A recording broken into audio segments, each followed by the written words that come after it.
Yes, 50%, 50, 30, 20 means 50% is your needs, right? Rent, utilities, debts, car payments, etc. So those are the things that you All need of to that is save. factored into the 50. That's the 50. So what they're saying is of your entire income, when you've received your income, 50% of that should go towards your needs. That is your rent, your car, those expenses that we were talking about, your data, etc. 30% of your income should go towards your wants, right? So this is a restaurant, this is your, spa treatment, this is your, things that, hey, it's your sticky wings. Yeah. You understand? Yeah.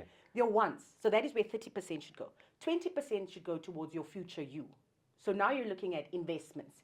You're looking at your retirement. You're looking at your funeral benefit plans. But within the Namibian context, and also because we are talking to the youth, we understand two things already. Your income is probably low, right? True. And secondly, it's also probably lumpy.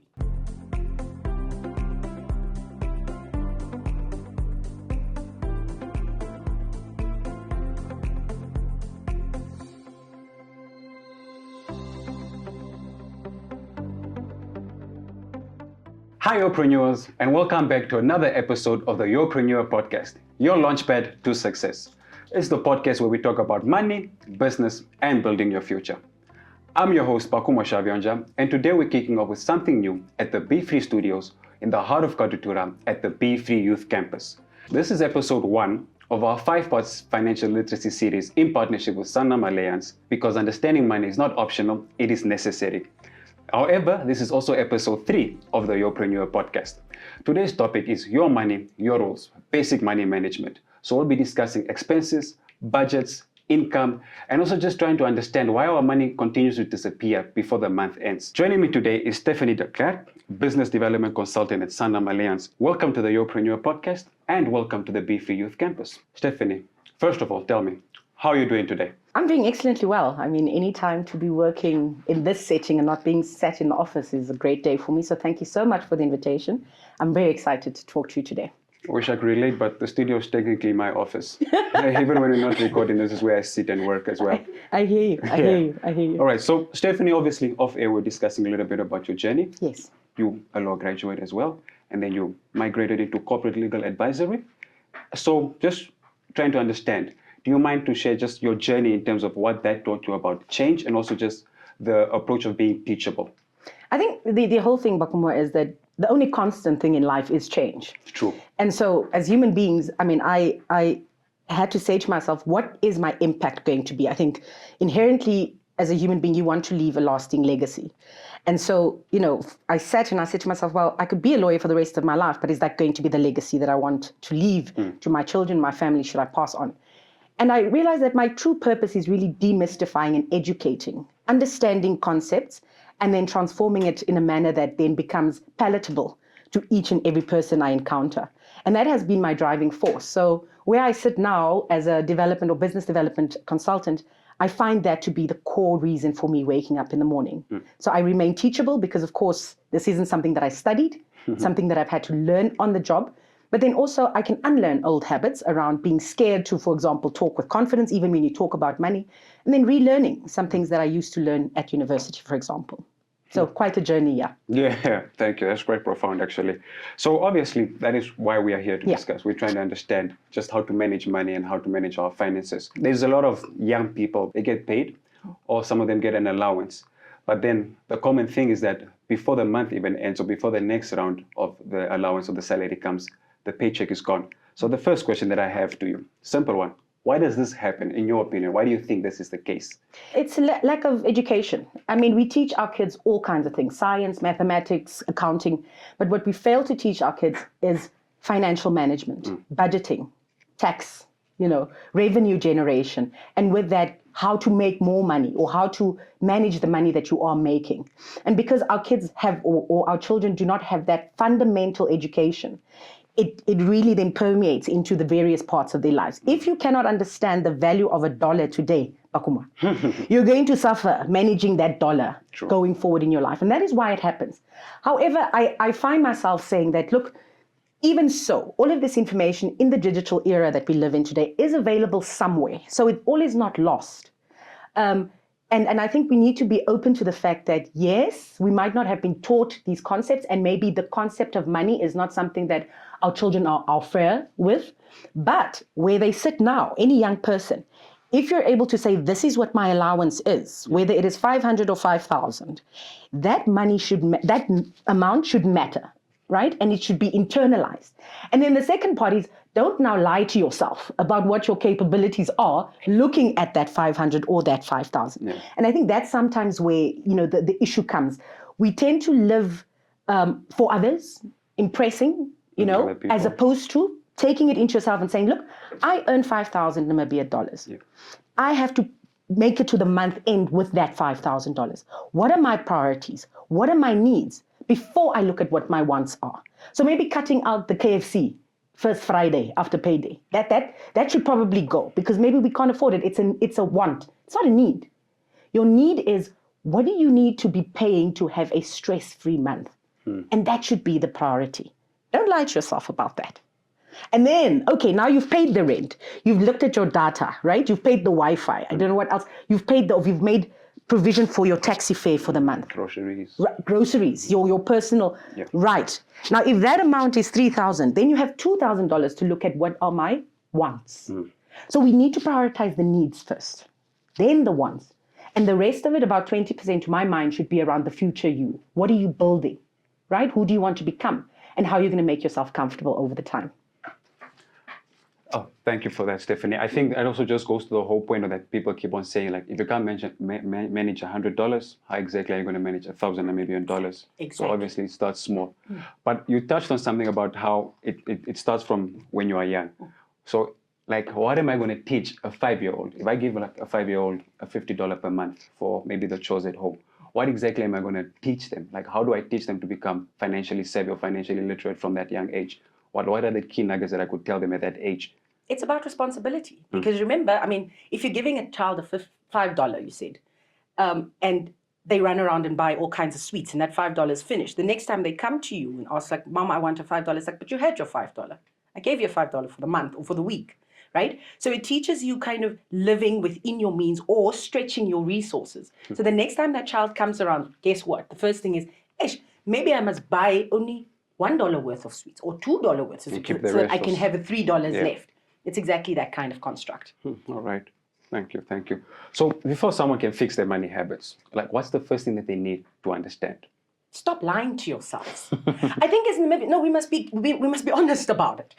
People tend to look at money and not reconcile what the reality of their lifestyle is based on what they either earn, whether they're earning it from work or whether they're earning it from a side hustle. So my first thing that I tell clients is, stop lying. Let's look at it. And that's why we do financial needs assessments. Because you must write down, what are the expenses? What are your cost drivers monthly? Your rent, your car payment, your mortgage. Those numbers must be known to you. Mbakumua, you cannot manage what you don't confront and therefore do not know. That's the first thing. So don't lie. Write these things down and come to the total and look at the total and internalize it. Because that is where you tell yourself, am I actually in an employment that can sustain my lifestyle? So you might actually have to say, I'm not being paid enough where I currently work, so I might have to look for other opportunities.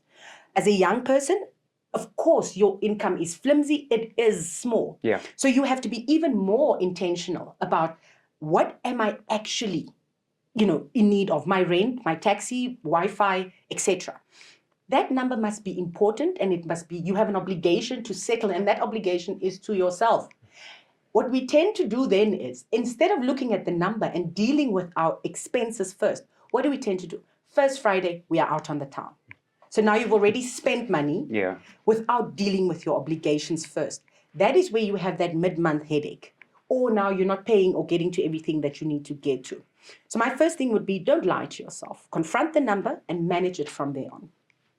Thank you for sharing that. So let's simplify the foundation, right? Yes. Obviously, you're very passionate about financial literacy. I can tell even from the way that you speak.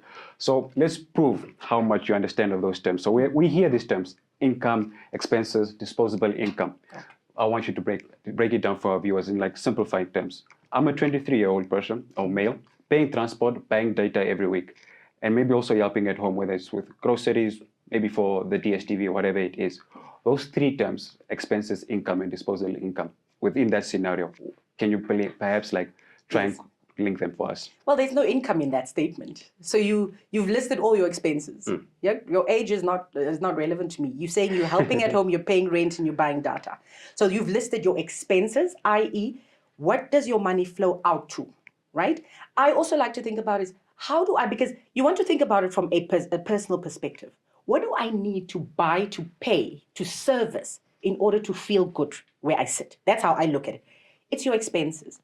Your income is what money flows towards you. It could be from work. It could be from your side hustle. It could also be something as simple as just your father saying, listen, here's an allowance for the month. That is anything flowing towards you, your bank account is income. Yeah. Anything flowing out from you is your expenses. Now, if we subtract your expenses from your income, we then sit with what is disposable. Right? Okay. So it is the relationship between, fine, I know what my expenses are, Yeah. X amount. I know what my income is, Y amount. Y minus X means, this is the disposable income. So it refers to that income that is left, that is residual after you have serviced your monthly expenses. So to understand disposable income, is it a difference between money left in the account and the money that you can actually afford to spend?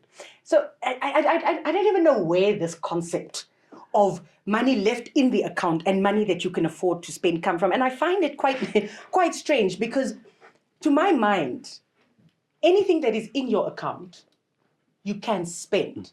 The question is not that it is there and so it should be spent. It is what is it being spent on? And how are you prioritizing what you are spending on? That is management, right? So if I pay my rent, then there's less money, right? But Yeah. I've serviced my rent. And so for the month, I don't stress about rent. Yeah. The same with your data, the same with your taxi, etc. What is left after that is then for you to spend, right? So the fact that it lies there, Mbakumua, is not the ticket to spending it. You understand? I get you. The management is, no, wait, it's there. Very well. Thank you very much, SanlamAllianz, for paying me. But I have these things that are called my living costs that I must service before I can spend the rest. Right? Fair enough. I feel like you're speaking to my soul a little bit over there, but it's fine. I see you. You kind of... Because at the beginning you mentioned the KFC thing, and that's something that me and one of my fellow colleagues, we've like, it's like a unwritten rule. Yes. Like when the paycheck comes for the month at least, gotta stop at KFC and get me some dumplings. That's just a reward to myself. Yes. But then again, it's not a need. Yeah. It's more of like a want. Yeah, look, I mean, let's be honest. You also don't want to have a life where you're simply working to pay. Definitely. You understand? So you can reward yourself. I think for me, what is important is that should you start to inculcate this responsibility that you have towards servicing expenses and determining what are your needs first, servicing those, and then looking at your wants. As you become more savvy with it, you're going to be more comfortable with having that KFC. First thing, even before you pay your rent. Why? Because you know the number that should go towards rent, isn't it? And you know exactly what's left. So if you've paid everything and there's a $200 left, then your sticky dunked wings doesn't matter. Because then you're just having it before you service the rest, but you know there's money for it anyway, isn't it? So you can afford it. Yeah, it shouldn't be a hard and fast thing. Remember, we're human beings and we have things that go on. But at the core of it should be, if I am a human and I'm responsible, right? Let me do the right things right first. And then with what is left, I can have a lifestyle that I want as well. Do what's right first. Yeah, nice. So we're going to talk about budgeting next, right? Sure. And of course, a lot of young people, that once they hear the word budgeting, they start to stress and they start to think like, okay, this means I can't have fun. This means I can't spend my hard-earned money. From your experience, honestly, from your perspective, I want to ask, budgeting, is it a thing of control or is it a thing of freedom? I love this question because I think anything that is worth having is going to take a bit of work. And as you do that work and become better at it, it sets you free from what would have otherwise been a very constricted environment. Like we said, the reason why you have mid-month headaches, Mbakumua, is because you didn't budget, you didn't manage the money properly, right? And it ran out. Now, if you start to budget and you know the number, like Stephanie said, and you pay the number, right? Yes, it's going to feel restricted, but at least now you know what is the amount that you have left. That in itself sets you free, right? So you stress less about what I'm capable of doing, because you've dealt with the right things first, right? So it's not, to my mind, it will feel like control, as with any new skill that you learn. It feels like, can I actually get, can I get the knee on this, right? But as time goes, you start seeing yourself saying, okay, I know I need to pay this stuff, but I'm able actually to go and have dinner and have sticky wings already with my colleague, because I know there's a 200 even after the first number that I know about. Yeah. So it for my mind, it's freedom. It's freedom. So what about impulses? Should I give in to those? Obviously, I think the correct answer is obviously don't. You have to, like you said, don't lie to yourself. So the best thing is to do not to give in to the impulses. But what if it's just one of those where I really can't help myself? Let's take the game of football, for example. I love football. I know you do. If you, for example, if you're practicing or if you're playing football, the coach can see that, okay, fine, this one is a good free kicker, right? He's not going to allow you in the most important game. You might be good, but you probably need some experience at it, right? So he's probably not going to allow you to kick the first free kick in the first important game, right? Because he wants you to get a hang of the thing. And so he's able to flip you around and say, okay, fine, let's see how he does at practice. And then, we'll see how we can dispatch him in the game itself. It's the same with this.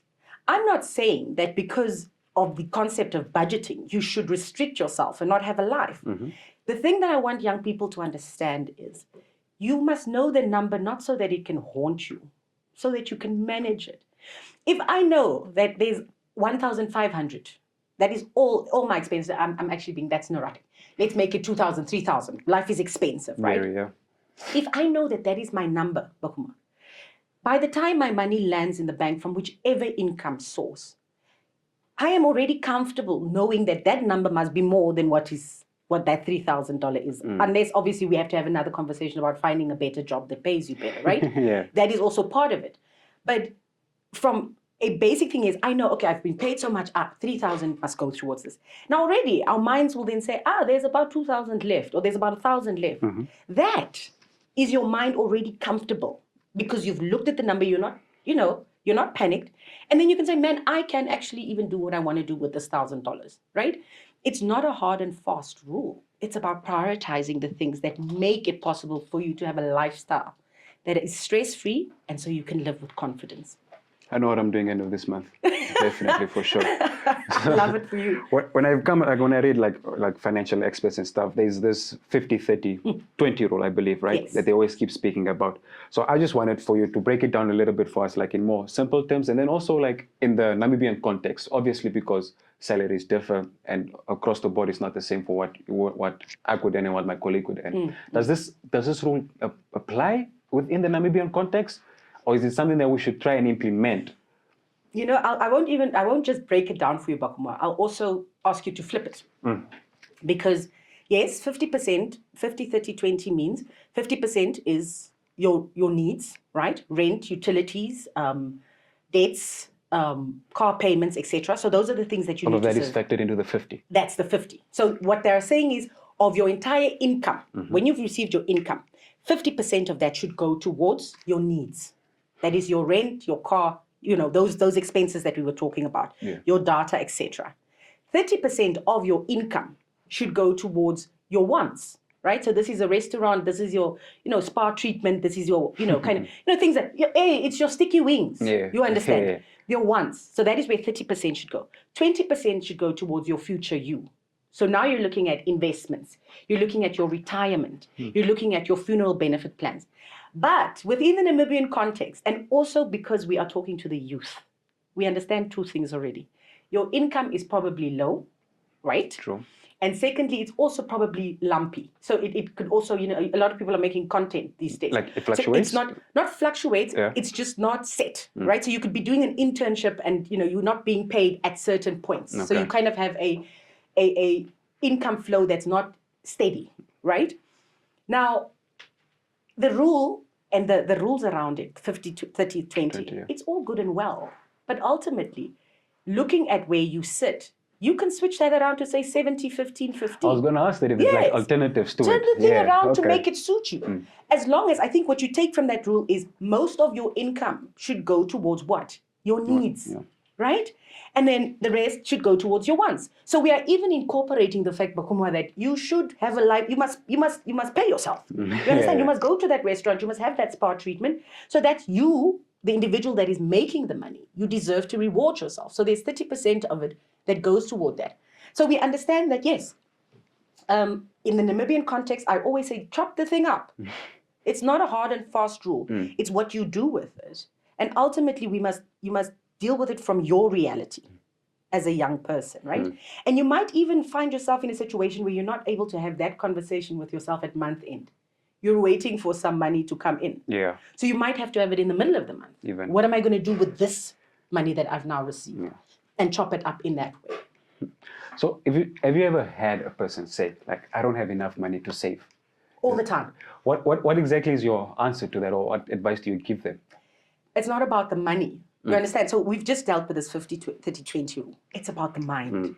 You must be deliberate about saving. You must be intentional. I personally myself, I've been in the situation where the check comes in, and then once I obviously sort out expenses, a bit of soft life here and there, it turns out like I don't have enough money to save. Yes. And I'm sure you probably also heard this within your line of work. Sure. When a young person tells you, I get paid, but I don't have enough money, or I don't make enough money to save, what exactly do you tell them, or what could you tell them in that case?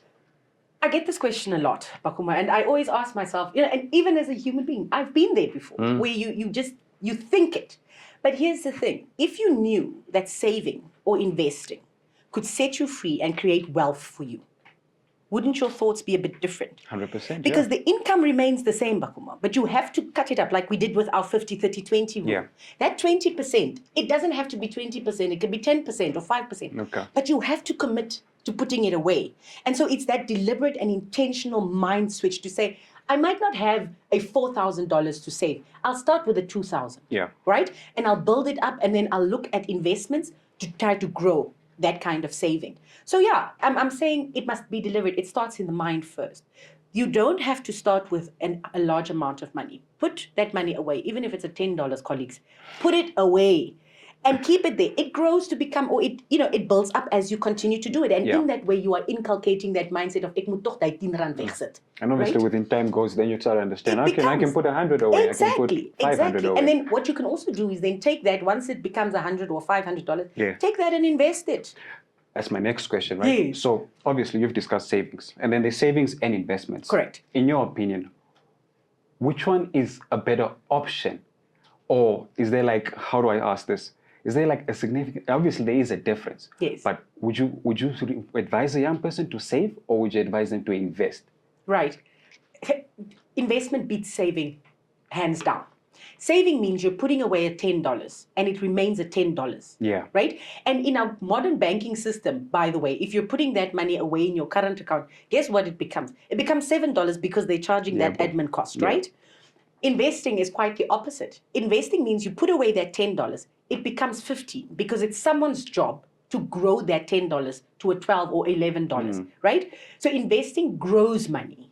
Saving means it's just lying there. You can put it, if you put it in the bank, might as well put it on your mattress. But the next time you're going to go check, right, it's going to be $10, right? It's still the same figures. Investing, if you put it in with an asset manager like SanlamAllianz investments, our job is to say, okay, when Mbakumua comes back the next time, this $10 must be 11 or 12. That is what we do, right?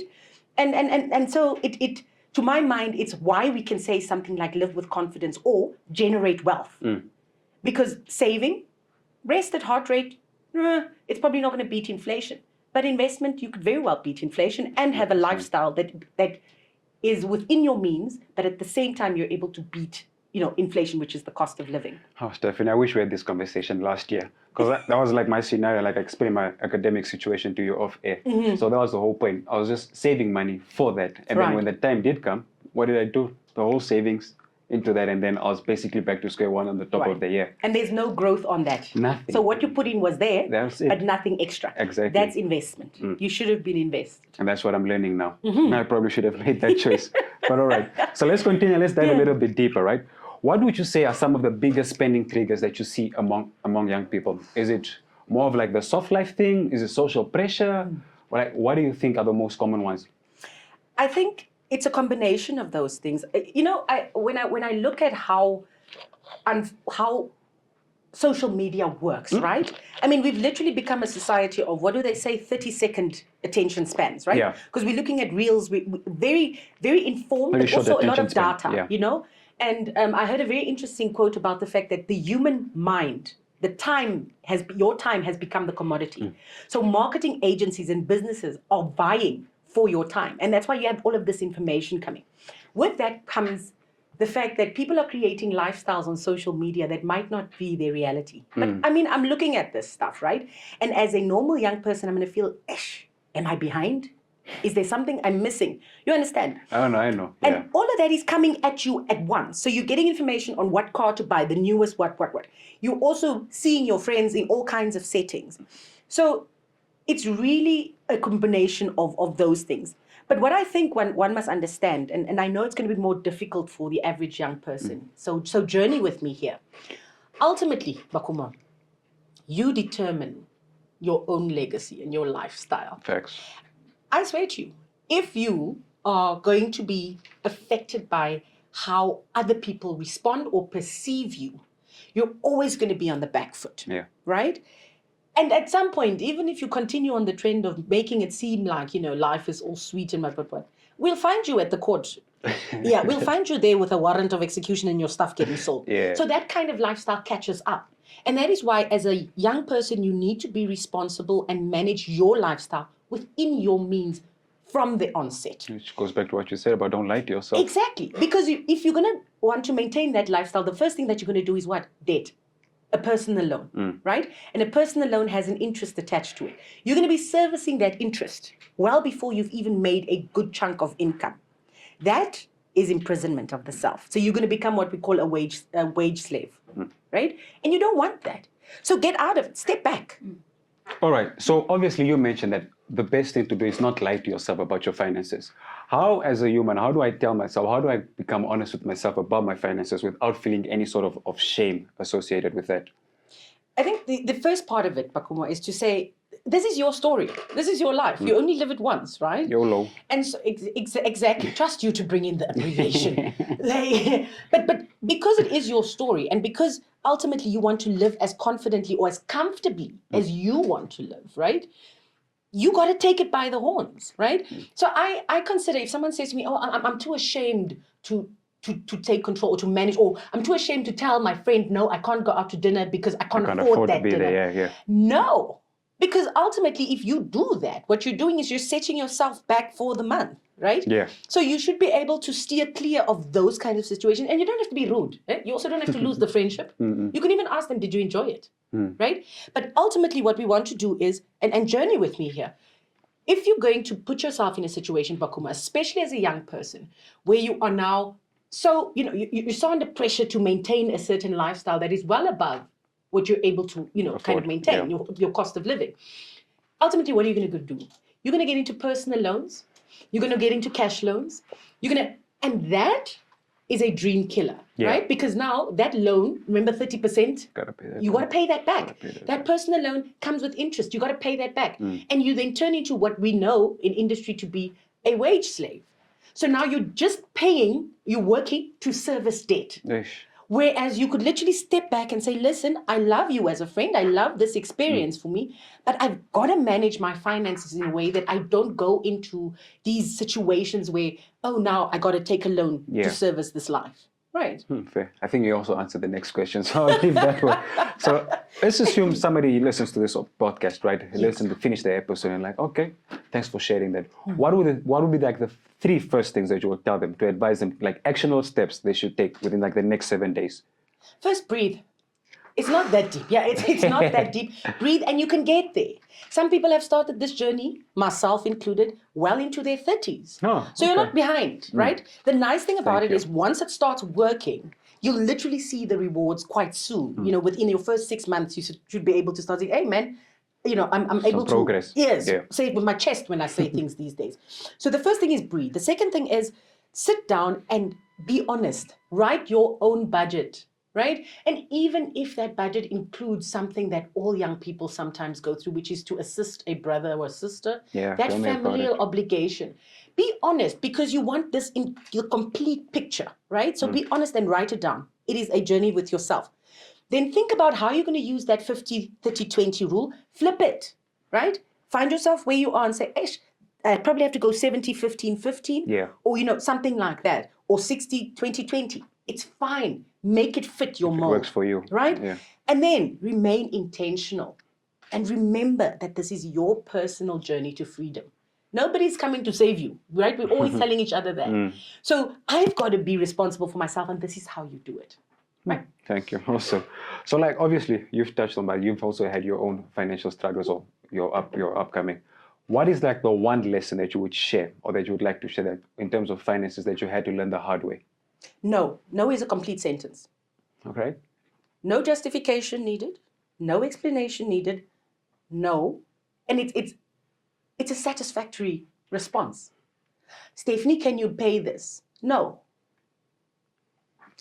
You see, I saw that reaction that you had. Because I'm thinking, how do I tell that to my mother or somebody? No is a complete sentence, because you get drawn into experiences that other people are having, and they actually start knowing that Mbakumua is always available to assist. And as you're doing that, Mbakumua, what are you doing? You're selling your future self short, because you're not putting away as much money for yourself as you could have been had you not taken on this extra responsibility. So no, especially for a young person, learn that word and understand it's a complete sentence, right? Of course, I can tell you're not going to get a reaction like, your mom's going to be like, what did you say? You sit down and say, Mom, well, this is the new me. I'm moving in this. And it's not just no to your mom, no to your friends, right? No to that extra, whatever you're doing. No. Until you have it under control, you shouldn't be spreading yourself around. Okay. I think that's what I'm going to be saying from next month onwards. Definitely. More, no. All right. So obviously we've discussed a lot, and obviously thank you for sharing. Before we go, what would you say, or what would you want every young Namibian to know or understand when it comes to money and just to manage the finances? Whether it's like a phrase or a story that you want to share, what is the one thing that you want every Namibian to understand when it comes to the concept of money? You know what? And I want to say this in a way that it doesn't sound too philosophical, right? Money is an energy force, right? And ultimately, it's a commodity. It's a means of exchange, right? And your management of it is what either sets you free or puts you back, right? So it is a personal journey. And your relationship with money doesn't have to be negative, because ultimately it cannot do much to you but do what it does, which is to buy or to pay, right? And in that concept, I think I want young people to know that, yes, your experiences might be different because you manage your money different. But on this journey of life, ultimately, nobody cares about what you're up to, right? Very true. So if at the end of the day, Mbakumua, it's about what you make for yourself. And so how you manage your money, it's you that's going to reap the reward for that. It's you that's going to be able to do various things that you might very well now in the beginning feel like, oh, why can't I go out tonight? If you don't go out tonight, you probably have a $400-500 that you can do something positive with next week. So I would say money is not the issue. Your mind is. Change your mind about how you manage money, and you'll see the change in your life. Mind over money. Exactly. Coin that. Clock it. Thank you, Stephanie, for joining us today and giving us your insights and obviously your practicalities on managing finances. A special shout out to SanlamAllianz for partnering with the B-Free Studios on this financial literacy series. We look forward to the next episode. You can catch us on Spotify, Apple Podcast at Your Preneur Podcast, and of course the One Economy Foundation website, and everywhere else that you get a listen to your podcast, including YouTube. Stay tuned for the next episode of the Your Preneur Podcast in partnership with SanlamAllianz. Until then, your money, your rules, your future. See you next time.